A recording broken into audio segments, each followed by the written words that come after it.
So now we're looking at inclusivity and representation.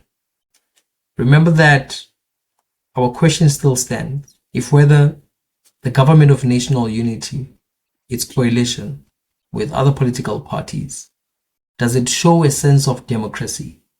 Or does it show democracy at work? Or are we able to point something to say that we have a successful democratization through the formation of the government of national unity? So is it visible? And that is the question that the student was asking, to say that, is democracy visible through the government of national unity? And if so, do they actually demonstrate democracy to the government? So firstly, we will look at inclusivity and representation. So the first question that I ask is, does the government of national unity include a broad spectrum of political parties, ensuring diverse voices are heard? And as I've alluded before, we have quite an interesting list of political parties which are part of the government of national unity. We have the African National Congress, we have the Democratic Alliance, we have the Inkatha Freedom Party, we have Patriotic Alliance, we have the Good Party, Freedom Front Plus, United Democratic Movement, and Al-Jama. And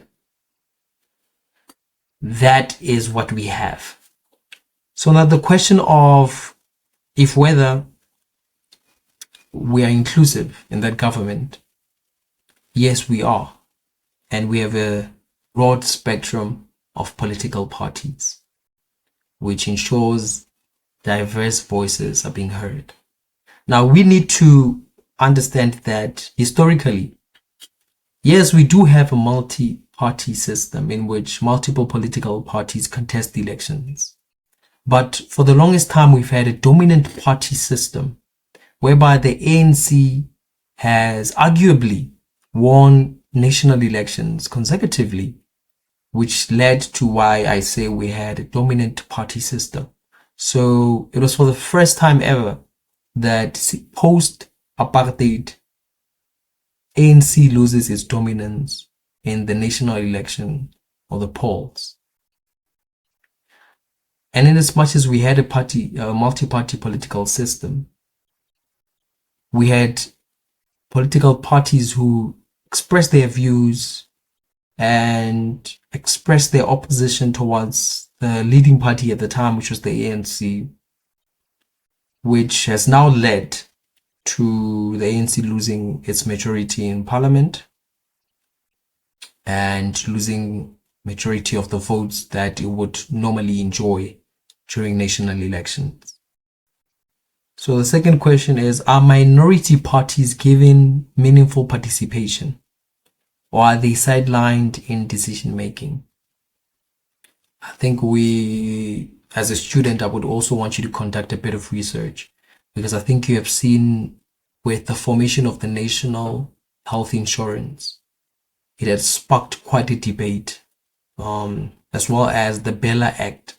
There's sparked quite a debate between the African National Congress and the DA, which are key partners rather in the government of national unity, as they hold quite a great stake of the votes which were garnered for during the elections.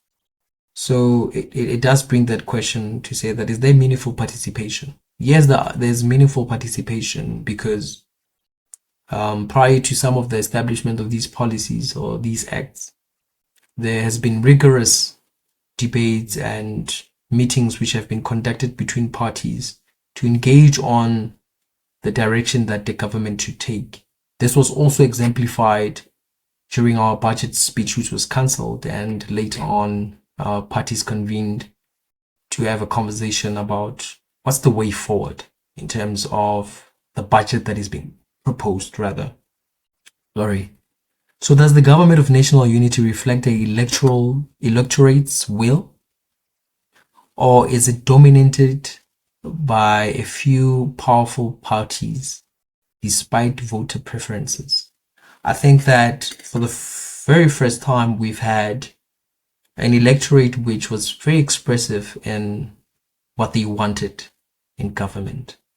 And not only did the ANC lose its majority in parliament or lose its voters, arguably to the Umkhonto we Sizwe party, which was a new formation and had garnered quite a lot of votes. So also, what the electorate did was that it reflected and showed through how it voted that it was tired of the ongoing intra-party conflicts which had occurred within the ANC. And it showed that individuals who would otherwise vote for the ANC either abstained from voting or switched their votes to vote for a different political party.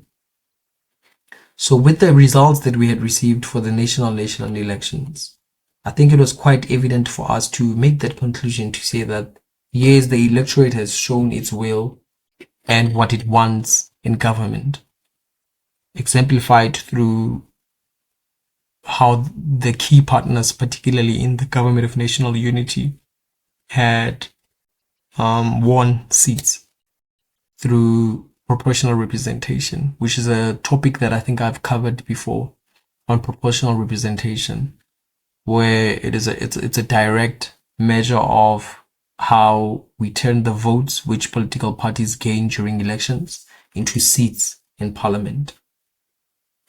So the electorate definitely expressed what they wanted in government, because for the very first time ever, the ANC dipped below 50% of the votes and got 40.18% and 159 seats through proportional representation.